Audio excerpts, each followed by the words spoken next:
Em agosto de 2021, o prefeito de Itapauá, um município de difícil acesso no interior do Amazonas, publicou uma foto ao lado do senador Omar Aziz para anunciar a obtenção de recursos para a pavimentação da rodovia estadual AM-366. As emendas que o parlamentar do PSD iria destinar à obra eram um importante ativo político para o senador e para o prefeito Gamaliel Andrade, que comanda a cidade.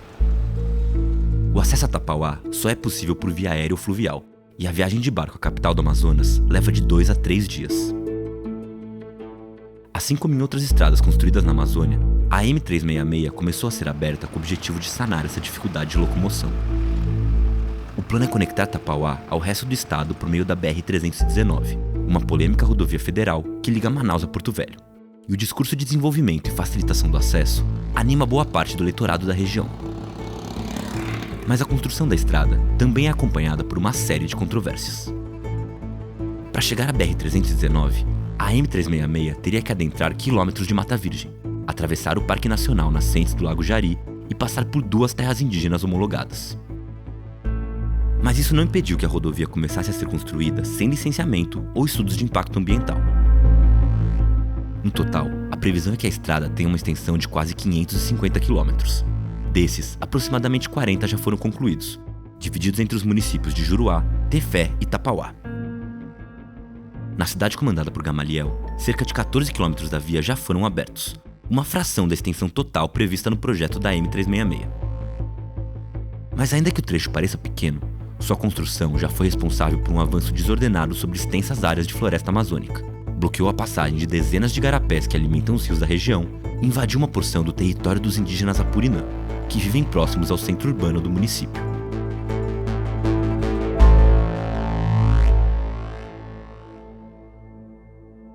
A construção da AM-366 em Itapauá foi acompanhada de uma intensa ocupação no seu entorno.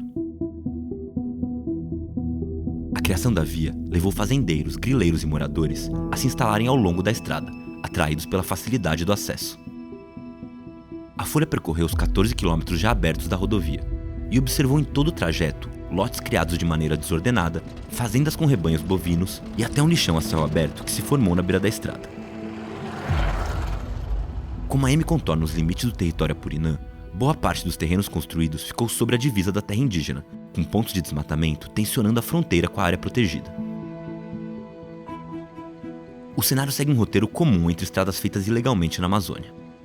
A ocupação humana nos arredores das vias, somada à demora na constatação das irregularidades por órgãos ambientais, dificulta uma ação efetiva para a interdição das obras.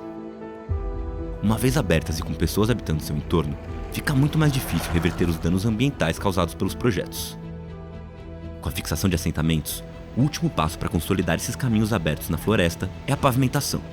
E era o início dessa etapa que Gamaliel, o prefeito de Itapauá, estava anunciando em suas redes sociais.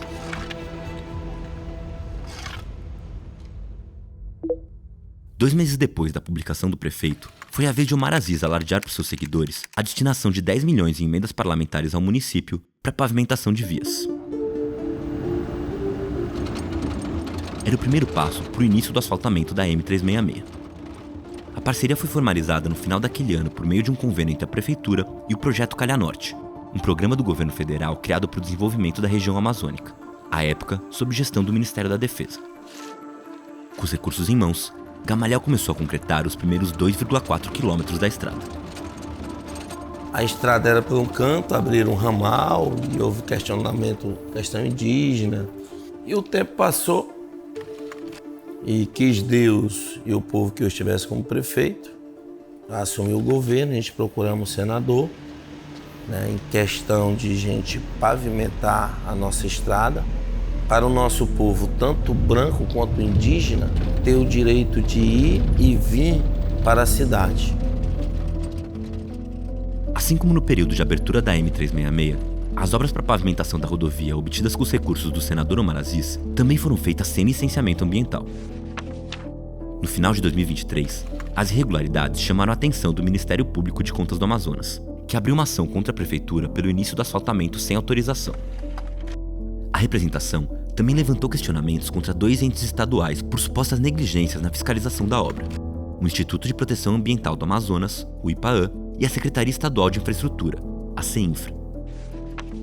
Na época, o MPC encomendou uma investigação que constatou que parte da área pavimentada estava sobreposta ao território dos Apurinã.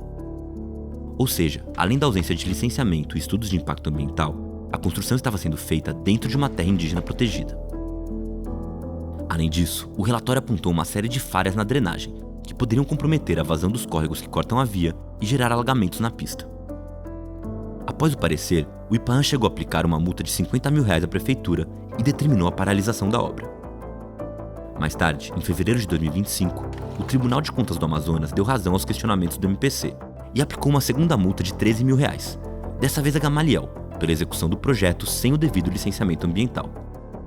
Os órgãos estaduais foram absolvidos das acusações, mas a decisão determinou a apuração imediata dos danos causados e exigiu a aplicação de medidas para a recuperação da área degradada.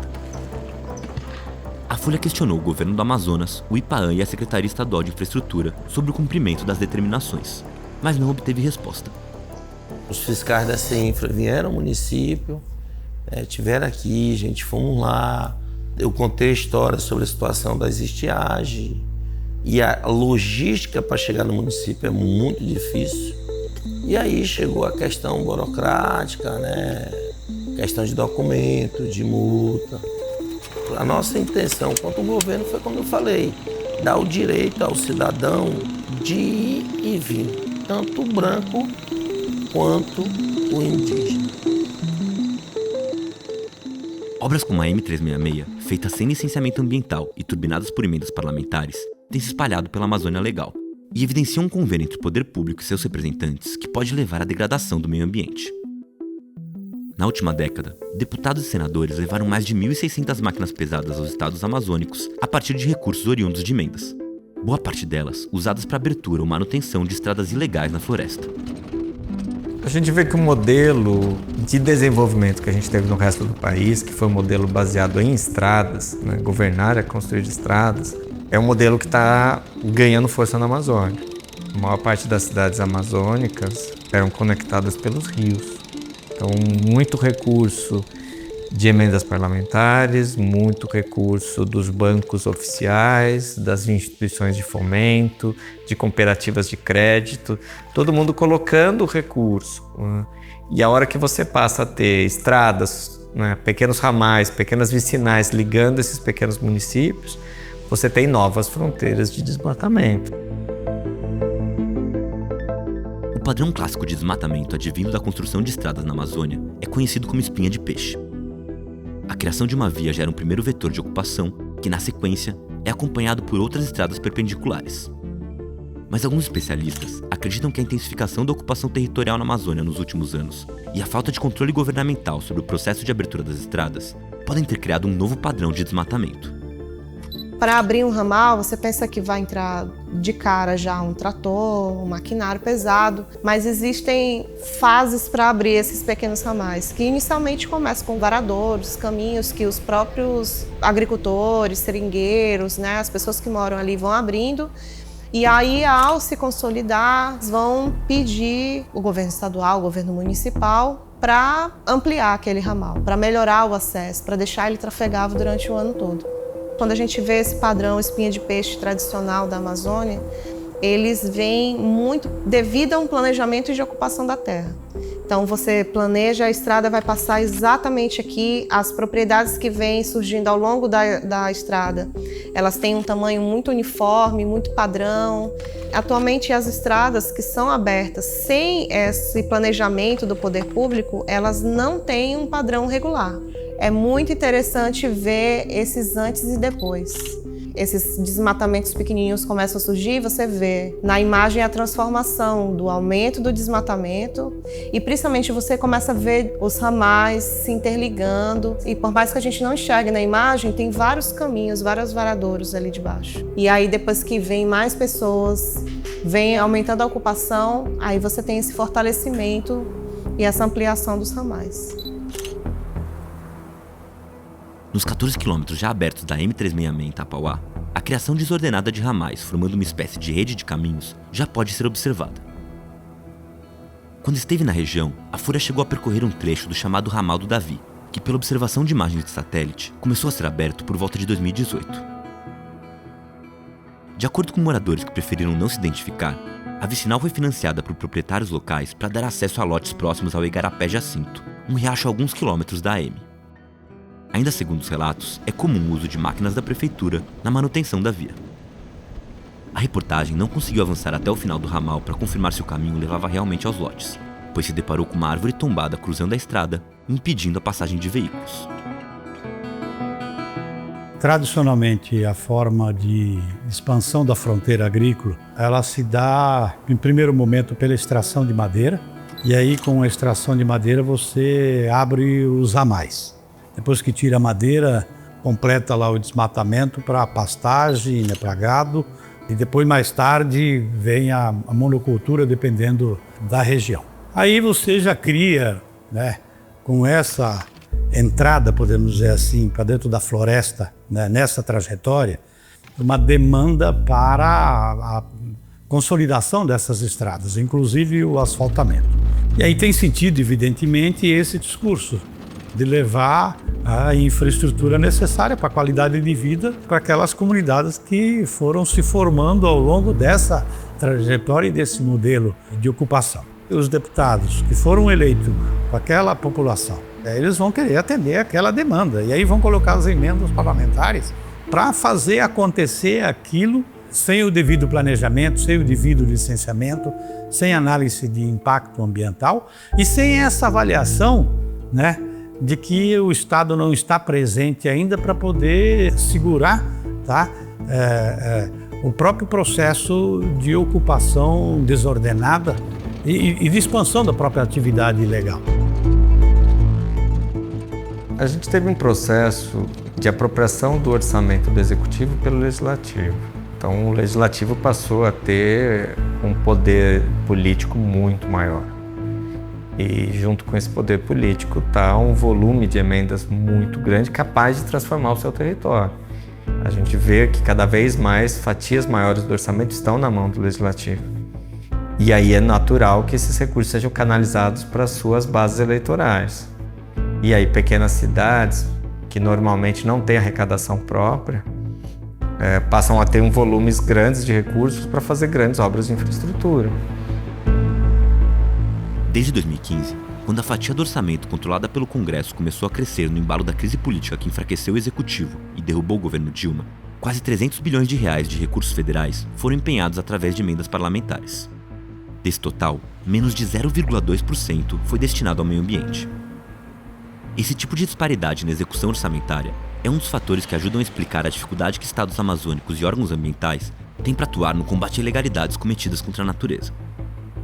Especialistas em orçamento ouvidos pela Folha avaliam que a falta de verbas para fiscalização, somada à pulverização de recursos entre parlamentares sem uma coordenação unificada, criou o cenário perfeito para a execução de obras mal planejadas e que não respeitam o rito de licenciamento ambiental.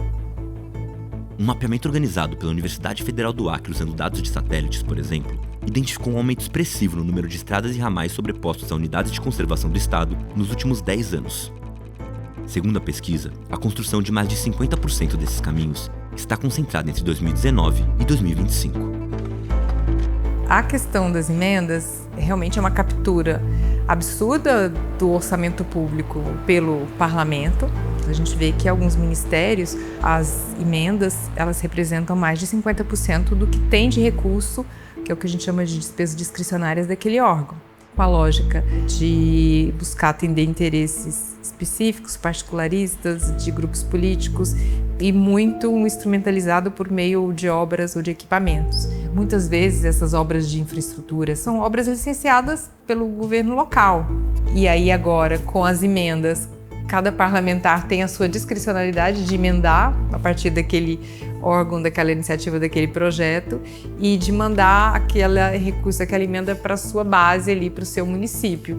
E muitas vezes com muito baixa capacidade institucional daquele município coordenar e executar um projeto. Então é isso, você tem de um lado mais dinheiro para fazer mais do mesmo e se faz mais do mesmo com uma legislação ambiental do ponto de vista da implementação frágil e que está se tornando cada dia mais flexível e frágil, inclusive por conta da ação desses mesmos parlamentares.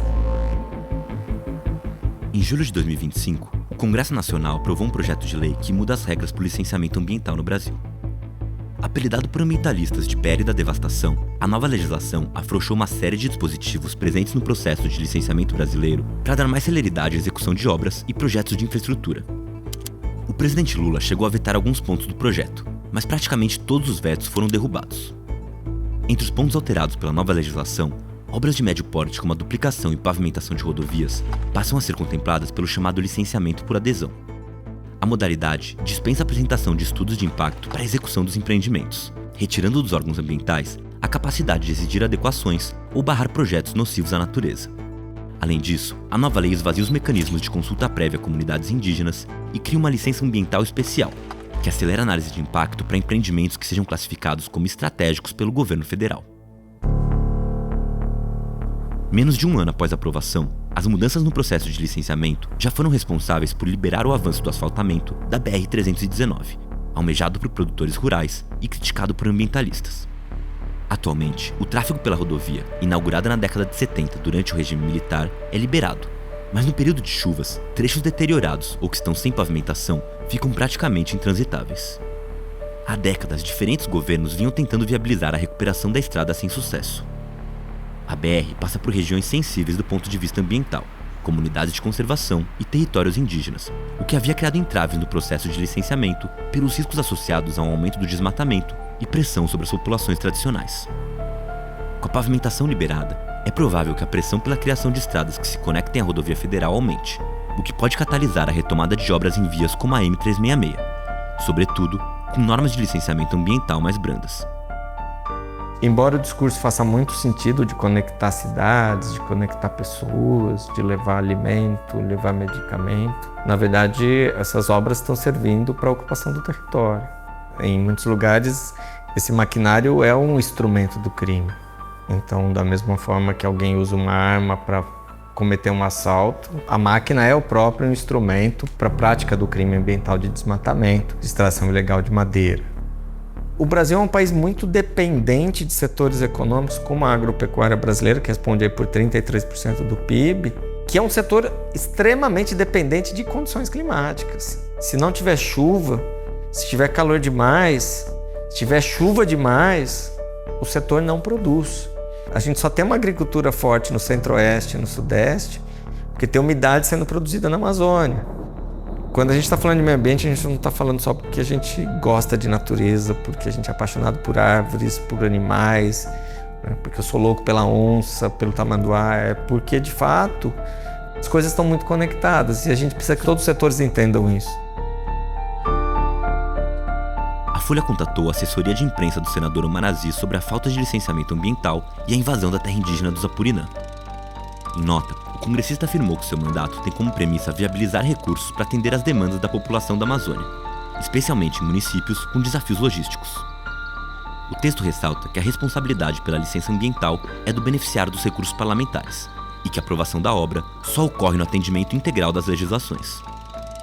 A reportagem também procurou o Ministério da Defesa do governo Lula, responsável pelo convênio do programa Calha Norte, mas o órgão não se manifestou sobre as irregularidades na M366. Essa videoreportagem faz parte da série Poder e Devastação, uma parceria da Folha com o Pulitzer Center. Para ler outros textos e entender como o poder público em diferentes escalas de governo tem atuado na devastação do meio ambiente, acesse o site da Folha.